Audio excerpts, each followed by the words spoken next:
우리가 하나님과 함께 일하는 자로서 너희를 원하노니 하나님의 은혜를 헛되이 받지 마라.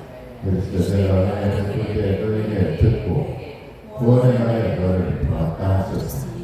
불하시는 너희의 너를 원하되오 불하시는 구원의 날이로다. 오늘 말씀 은혜의 방편이라는 말씀의 제목을 가지고 같이 은혜를 나누겠습니다. 방법과 방향에 따라 결과는 달라질 수밖에 없습니다. 그래서 중요한 것은 어떤 방향으로 가느냐, 무슨 방법으로 우리가 살아가느냐 하는 것이죠. 속도보다 방향이라는 말이 있듯이 빠르게 급변하는 시대이지만 또 한편으로는 슬로우 시티라고 해서 느림의 미학을 말하는 사람들도 있고 또 저속노화를 말하는 것도 이 급변하는 시대와는 별개와 우리에게 변하지 말아야 하는 것이 있다는 것을 우리에게 반증하고 있는 것입니다. 또 최첨단 과학시대의 아날로그 감성을 굳이 찾는 것도 현대의 흐름과는 역행한다고 우리가 말할 수가 있죠. 그래서 속도보다 방향이 중요하다고 말들을 합니다. 게다가 우리가 어떤 방법을 택하느냐에 따라 우리가 어디로 가고 있는지 또 어떻게 가야 되는지가 정해지는 것입니다. 왜냐하면 이 점토가 잘못된다면 목적지도 잘못될 수밖에 없기 때문에 그렇습니다. 그러므로 잘못된 선택과 방법, 어긋난 방향과 목적 모두가 다 불행을 만드는데 단초를 제공하는 것이죠. 불행을 자초한다는 말입니다. 그래서 우리에게 선택과 집중이라는 말이 있습니다. 여러 가지 방법들에 대해서 우리가 신중하게 선택을 하고 또 그것을 선택했다면 거기에 집중을 해야 되는 것입니다. 한 방향으로 집중해야 어떤 목표든지 달성할 수가 있기 때문에 그렇죠. 1만 시간의 법칙이 바로 그러한 것입니다. 19세기 심리학자 에릭손의 연구에 의해서 유래되었던 그 법칙은 말콤 그레드웰 아웃 라이어라는 책에 보면 거기서 그 법칙을 인용하고 있습니다. 1만 시간의 법칙. 어느 특정한 분야에서 전문가가 되기 위해서는 최소 1만 시간의 집중적인 훈련의 시간이 필요하다는 얘기입니다. 그러기 위해서는 하루에 3시간씩 10년, 하루에 6시간씩 5년, 하루에 8시간씩 4년, 하루에 10시간씩 3년이라는 개념이 도출되게 됩니다. 거기에서 우리가 노력과 시간의 대가를 얻을 수가 있다는 말이겠죠. 그런데 그 노력과 시간에 집중하지 못한다면 거기에 열정과 몰입도가 없다면 노력에 배신을 당하는 경우도 우리는 종종 볼 수가 있는 것입니다. 그러니 우리는 무엇을 어떻게 선택하느냐 또 어떤 방법으로 어느 방향으로 가고 있느냐가 무엇보다도 중요하다고 볼 수가 있습니다. 방법을 잘 선택하고 얼마나 거기에 집중하고 얼마나 거기에 몰입하느냐가 중요하다는 말씀입니다. 일의 능률도 그렇고 일의 성과나 업적도 그래야만이 지표와 성과가 올라갈 수가 있습니다. 마찬가지로 신앙에 있어서도 선택과 집중을 잘 해야 됩니다. 오늘 설교 제목이 은혜의 방편인데 은혜로운 신앙생활을 위해서 우리는 은혜로 살아가야 되는 도구들과 방법들을 잘 선택하고 집중해야 된다는 얘기입니다. 은혜를 헛되이 받지 말라라고 오늘 말씀하고 있죠. 그러니까 은혜를 은혜되게 하기 위해서 살아가야 되는데 은혜가 되지 못하도록 사는 경우를 말하는 것입니다. 가령 은혜의 방편이 기도라고 볼 수가 있는데, 기도를 예를 들자면 기도할 때 우리가 무엇을 놓고 기도하느냐에 따라서 그 기도가 은혜가 되기도 하지만 그렇지 않을 때도 있다는 얘기예요. 자기 사리 사욕을 채우려고 기도를 하거나 욕심을 구하려고 하는 기도, 기복적이고 다분히 육체적인 기도라면 기도라는 선택은 좋았지만 방법이 잘못되었다는 것입니다. 그러니까 은혜를 받는 방법 중에 태도와 마음이 얼마나 중요한지를 알 수가 있죠. 세계적인 발명가 에디슨은 한창 젊은 청년의 때 청각을 잃어버리게 됩니다. 그러나 그때 에디슨은 이렇게 생각을 했어요. 나에게 닥친 불행으로 인해서 인생을 허비할 수가 없다라고 생각했으며, 그 불행을 재수가 없다, 뭘 해도 안 된다고 자포자기하는 것이 아니라 오히려 그는 긍정적인 태도와 마음으로 이 상황을 받아들였다는 얘기, 수긍했다는 얘기. 그러면서 이런 말을 했어요. 내가 귀머거리가 됨을 감사하는 것은 내가 연구에 더욱더 몰두할 수 있도록 잡음이 들리지 않아서 나에게 오히려 도움이 됐다라고 고백하고 있어요.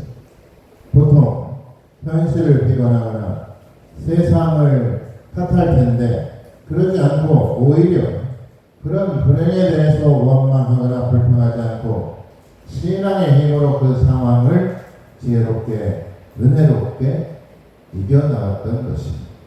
이것이 바로 은혜의 방편을 잘 사용한 경우라고 볼 수가 있습니다. 은혜가 은혜되게 하는 것이죠. 은혜를 헛되게 하지 않는 방법을 우리는 택해야 됩니다. 어떤 것도 감사함으로 받으면 버릴 것이 없다라고 우리에게 말씀하고 있습니다.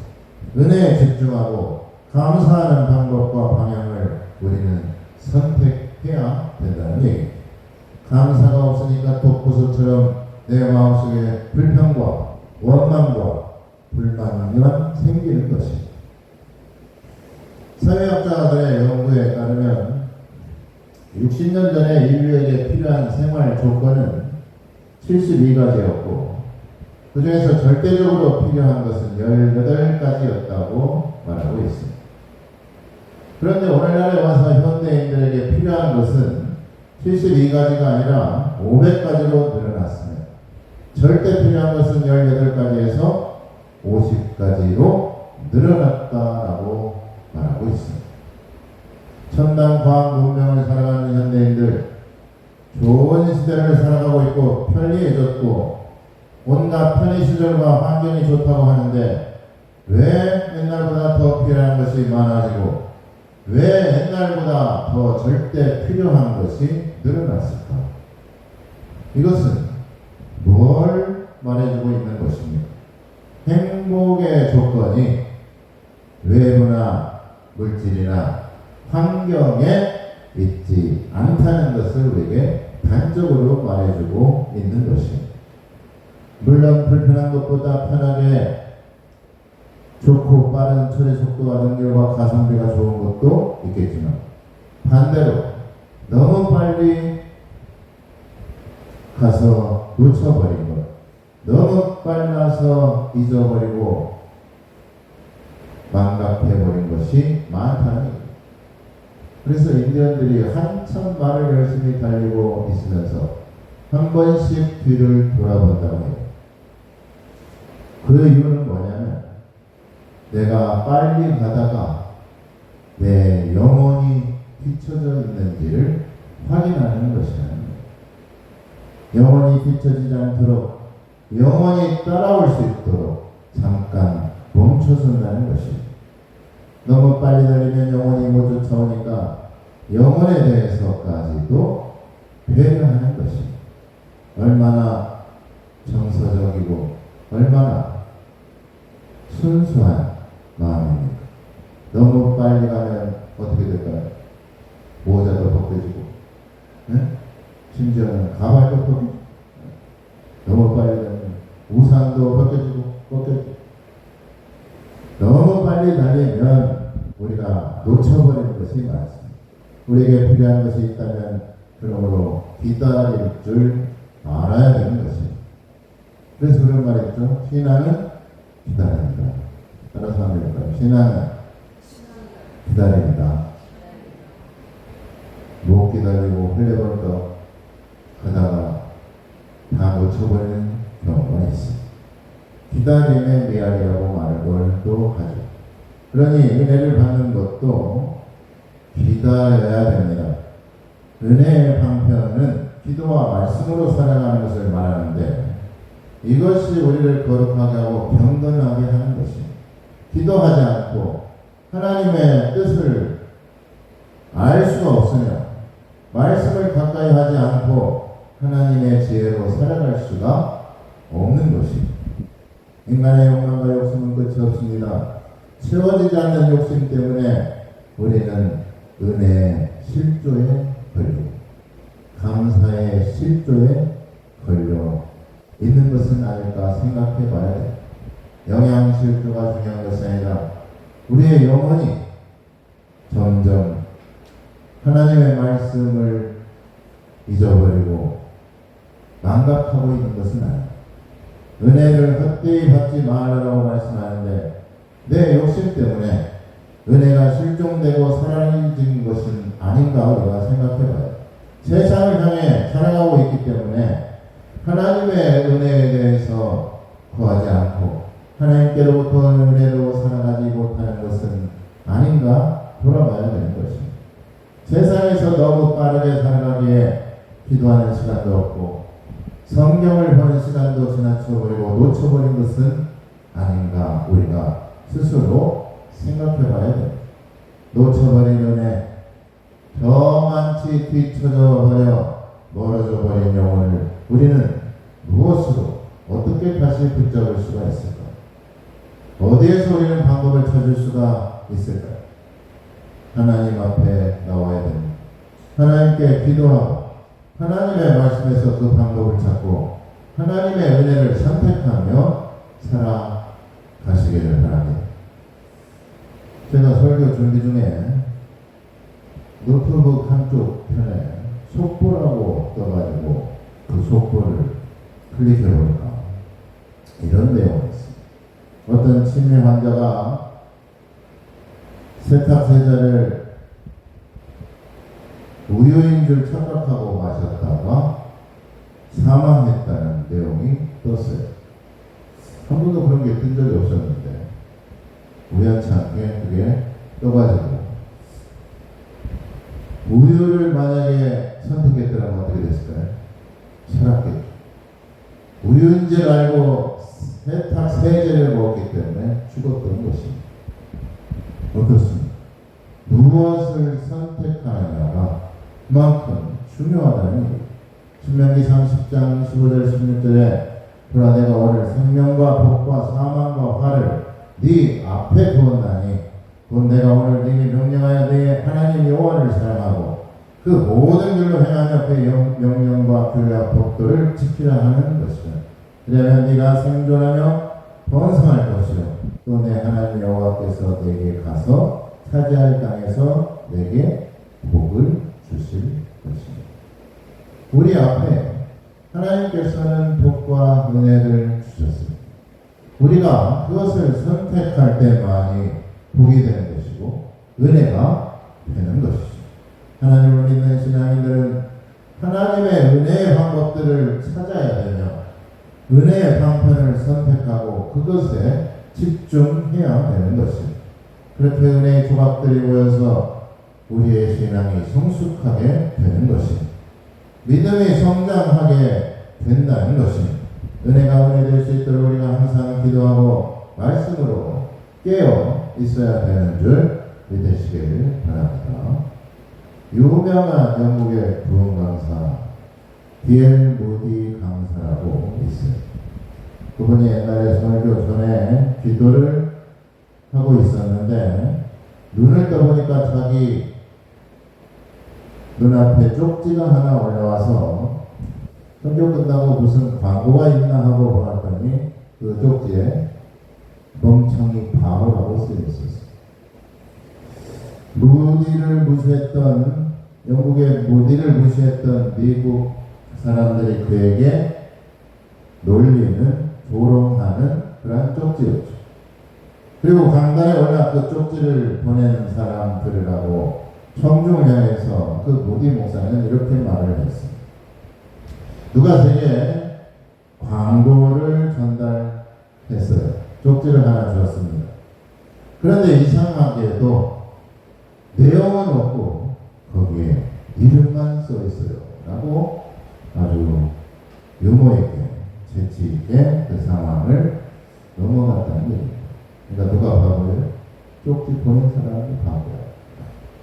내용은 없고 이름만 있어. 바보 멍청이라고. 그러니까 본인이 바보 멍청이가 되는 거예요.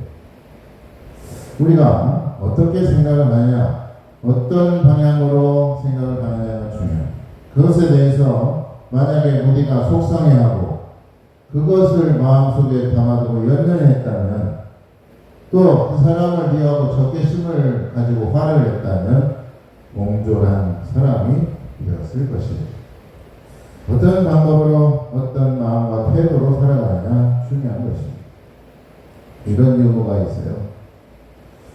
이제 애가 나올 때가 돼서 분만일이 되어서 진통을 느낀 아내를 남편이 다급하게 택시에 태워서 병원으로 급하게 달려갔다고 합니다.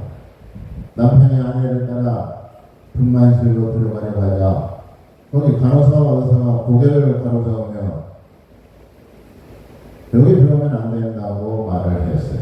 여기는 관계자 외 출입 금지입니다 라고 말을 하자 남편이 뭐라고 했어요? 제가 관계자입니다 라고 말을 했다는 것이죠. 남편만큼 아내에게 분만실에서 관계자가 누가 있습니까? 우리가 방법을 잘 선택해야 되는 것이죠. 미국의 버지니아 공대 비즈니스 스쿨인 팜플린 경영대 연구 결과에 따르면 미국은 각종 의사 결정을 하는 데 있어서 하루에 얼마나 결정할까요? 의사 결정하는 데 있어서 하루에 얼마나 자기 의사 결정하는 데 선택을 하느냐, 35,000번을 선택을 한다는 거예요. 하루 동안. 이런 의사 결정을 오늘 무엇을 입을까? 또 뭘 먹을까? 또 여기다는 뭘 넣어야 될까? 수없이 많은 선택과 결정으로부터 우리는 살아간다는 것이죠. 예를 들어서 코로나19 예방접종을 해야 될지 말아야 될지 그것도 결정을 해야 되는 것이죠. 미국의 푸드마케팅 연구소에서 마트에 진열되는 제품 수가 최근 30년 동안 평균 9,000개에서 현대는 지금은 약 47,000개로 약 6배가량 늘었다는 발표가 있습니다. 그만큼 마트에서 어떤 제품을 선택할지를 놓고도 우리는 예전보다 훨씬 더 많은 선택과 의사결정의 순간이 있어야 된다는 것이죠. 삶의 모든 순간이 무엇을 선택해야 될지 또 무엇을 결정해야 될지 우리에게 보여주는 중요한 예라고 볼 수가 있습니다. 이처럼 다양한 선택이 가능하게 된 것은 경제 발전의 긍정적인 결과로 받아들일 수도 있겠지만 이러한 폭발적이고 무한한 선택이 개인의 정신과 더 나아가 사회 전체에 어떤 영향을 주고 있는 것일까? 그래서 미국의 국립과학원 회보 최근에 발표된 연구에서 마단 조 교수는 이런 말을 했어요. 선택의 중요성은 개인의 독립성을 촉진하는 데 있다. 그러면서 선택의 중요성이 단독으로 개인의 역량 강화 등에 대한 강력한 심리적 효과를 낼 수 있는가에 대해서 설명하고 있습니다. 그러니까 개인의 선택, 개인의 역량 강화를 말하는 것입니다. 그 연구팀에 따르면 이런 선택에 영향을 미치기 위해서 반드시 삶을 바꾸는 중요한 결정일 필요가 없다는 것이라며 실제 선택은 아주 사소한 것부터 시작된다니 아침을 밥을 먹을지 빵을 먹을지 계란 후라이를 먹을지 아니면 시리얼을 먹을지 그것도 다 선택 아닙니다. 또 홈쇼핑이나 광고를 보면서 이것을 사야 될지 말아야 될지 다 선택한 것입니다. 이것이 뭐 우리의 인생을 좌우할 정도로 중요한 것은 아닙니다. 사소한 것들도 우리가 중요하다고 느끼는 역할을 한다는 것입니다.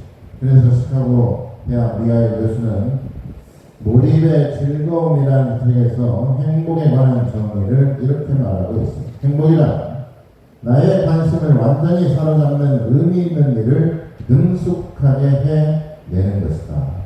그리고 행복하기 위해서 세 가지가 있는 첫째는 나의 관심을 완전히 사로잡는 것, 둘째로는 가치를 느끼는 의미 있는 일, 셋째는 그 일을 능숙하게 처리할 수 있는 능력이라고 말하고 있죠. 그만큼 중요한 것은 우리가 어떤 방법으로 무엇을 선택하며 또 얼마나 몰입하느냐에 따라서 그 삶의 질과 그 삶의 결과가 달라진다는 겁니다. 앞서 말했듯이 일반 시간의 법칙을 이용하며 보면 매일 성경을 3시간씩 10년을 읽는다면 어떻게 될까요? 성경 박사가 되는 거예요. 성경 박사. 하나님의 지혜로 살아갈 수가 있는 겁니다. 미국에서 목회를 하고 있는 목사님이 10여 년 만에 자기 자신이 옛날에 섬겼던 교회에 가서 부흥회를 인도하러 강사로 초대를 받았다고 해요. 그때 옛날에 같이 섬겼던 권사님 한 분이 자기에게 찾아와 반갑게 인사를 하면서 이렇게 말을 하는 겁니다. 목사님, 어쩌면 10년 만에 오셨는데 옛날 모습 그대로입니다. 늦지 않는 비결이라도 있습니까? 라고 감탄을 하면서 목사님에게 물어봤습니다. 그 말을 듣자 이 목사님이 너무나 기분이 좋아서 교회 건물이 이렇게 돌아서는데 그때 또 섬겼던 또 다른 권사님 한 분이 자기에게 다가와서 깜짝 놀라면서 이렇게 말을 하는 거예요. 목사님, 미국에서 도대체 무슨 일이 있었습니까? 미국 목회 생활이 많이 고달프신가 봅니다. 어쩌면 이렇게 폭삭 늙었어요. 라고 말을 했던 것이죠. 방금 전에 좋았던 기분이 싹 사라지면서 이렇게 혼자 중얼중얼거렸습니다. 아니 내가 교회 한 바퀴 도는 사이에 그렇게 바싹 늙었나? 라고 혼자 중얼거렸다는 얘기입니다. 우리가 은혜 되는 말을 해야 되는 거죠. 은혜 되는 선택을 해야 돼요. 은혜로운 방법을 선택하며 살아갈 때 그 사람이 행복한 사람이 아니고 뭐겠습니까? 우리에게는 살면서 중요한 선택이 필요했을 때가 있습니다. 그럴 때 우리는 은혜의 방편인 기도와 말씀으로 지혜로 살아가야 되는 줄 믿으시길 바랍니다. 은혜의 방편 마지막으로 살펴봐야 될 것은 성만찬, 성육신에 대해서입니다. 성만찬을 통해서 우리는 예수님의 성육신을 경험하게 되죠. 내가 예수님 안에, 예수님이 내 안에 임재하는 순간을 경험하게 됩니다. 예수님의 피와 살을 먹음으로써 내 죄가 씻김받는다는 것을 우리가 믿고 구원의 영생의 주인공이 되는 것입니다. 오늘 말씀에서 은혜 베풀 때 들으라 구원의 날에 너를 도우리라 라고 말씀하고 있습니다. 은혜 받을 때 구원 받을 만한 때가 언제입니까? 예수님을 내가 구주로 모셨을 때. 죽어가는 우리의 영혼을 살리시고 구원하실 분은 오직 성육신하신 예수님밖에는 없습니다. 예수님께서 이 땅에 오셨기 때문에, 예수님께서 내 마음에 오셨기 때문에 그것이 우리에게 구원이 되는 것이고, 그것이 우리가 은혜 받을 날이 되는 것입니다. 그 은혜에 대해서 사도 바울은 말합니다. 모든 일에 내가 하나님의 일꾼으로 좌천하여 많은 수고를 하였고 많이 견뎠으며 환난과 궁핍과 고난과 매맞음과 갇힘과 난동과 수고로움과 자지 못함과 녹지 못한 가운데서도 거짓없는 사랑과 진리의 말씀과 능력으로 내가 이 모든 것을 이겨냈다. 그러므로 이 과정을 통한 사람이 바로 은혜로운 그리스도이라는 것을 우리에게 사도 바울은 말해주고 있습니다. 그러면서 이렇게 말하죠. 무명한 자 같으나 유명한 자여, 죽은 자 같으나 살아있으며 징계를 받은 자 같으나 죽임을 당하지 않고, 근심하는 자 같으나 항상 기뻐하고, 가난한 자 같으나 많은 사람을 부유하게 하고, 아무것도 없는 자 같으나 모든 것을 가진 자다라고 고백하고 있습니다. 이와 같이 은혜의 방편으로 평생을 살아왔던 사도 바울의 위대한 최후의 진술이며 위대한 사도 바울의 신앙 고백이 오늘 본문의 말씀이라고 볼 수가 있습니다. 없을 때 불평하고 고난과 환난이나 핍박이 올 때 도망가고 사랑과 진리에 떠나 거짓과 속임수로 살아가고 있다면 은혜에서 떠난 삶을 살아가고 있는 것. 오해와 실수와 편견을 견디지 못하고 조금만 힘들어도 참지 못하고 인내하지 못했다면, 불평과 불만으로 교만으로 겸손하지 못했다면 그 사람은 은혜의 방편에서 떠나 살아갔던 것입니다. 은혜의 방편에 머물러야 됩니다. 우리는 항상 하나님의 은혜의 자리에 머물러 있어야 됩니다. 어려움을 당할 때 수고와 아픔이 있더라도 하나님께 집중하고 은혜의 방편인 기도와 말씀으로 경건의 훈련에 집중하면 역설적인 하나님의 은혜를 우리가 경험할 것이고 하나님의 능력으로 살아가게 되는 줄 믿으시기 바랍니다. 죽은 자 같지만 영생을 얻은 자로, 없는 자 같지만 무명한 자 같지만 하나님께서 그의 이름을 높여줄 것이고, 하나님을 기뻐하는 사람에게는 하나님의 능력과 축복이 그에게 임하게 되는 것입니다.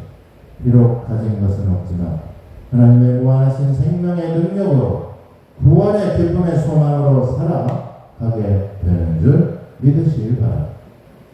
베드로가 성전 한 중에 안진뱅이로 구걸하던 자에게 다가왔습니다.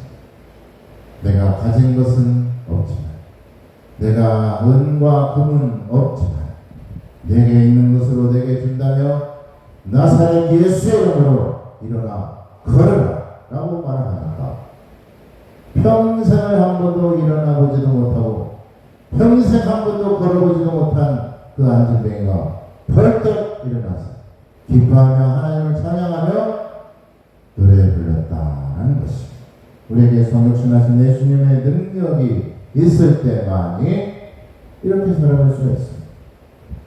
사도행전 6장 6절 10절에 보니까 베드로가 이르되 은과 금은 내게 없거니와 내가 있는 이것으로 내게 주는 이 나사렛 예수의 그리스도의 이름으로 일어나 걸으라고 오른손으로 잡아 일으키니 발과 발목에 곧 힘이 없고 뛰어서서 걸으며 그들과 함께 성전으로 들어가 걷기도 하고 뛰기도 하며 하나님을 찬송하니 모든 백성이 그 걷는 것과 하나님을 찬송함을 보고 그가 본래 성전 민문에 앉아 구걸하던 사람인 줄 알고 그에게 일어난 일로 인하여 심히 놀라며 심히 놀랍게 여깁니다. 무엇이 우리를 우울하게 하고 울분을 갖게 하고 불안하게 합니까? 왜 불평과 불만으로 자기 자신에 대해서 사랑하지 못하고 적개심과 무기력으로 살아가고 있느냐는 것입니다. 부정적이고 남 탓하고 원망하며 살아가는 것은 왜 그럴까요? 은혜의 방편으로 살아가지 않기 때문에 그렇습니다. 기도하지 않아서고 하나님의 말씀으로 살아가지 않기 때문에 그렇습니다. 예수님의 능력이 없기 때문에 예수님의 사랑과 은혜에서 벗어나서 살아가기 때문에 우울하고 불안하고 불평하고 남 탓하고 살아가는 것입니다. 우리 모두는 하나님의 은혜 안에 살아가야 되는 것입니다. 그러므로 놀라우신 하나님의 은혜에 감사하며 하나님께 찬양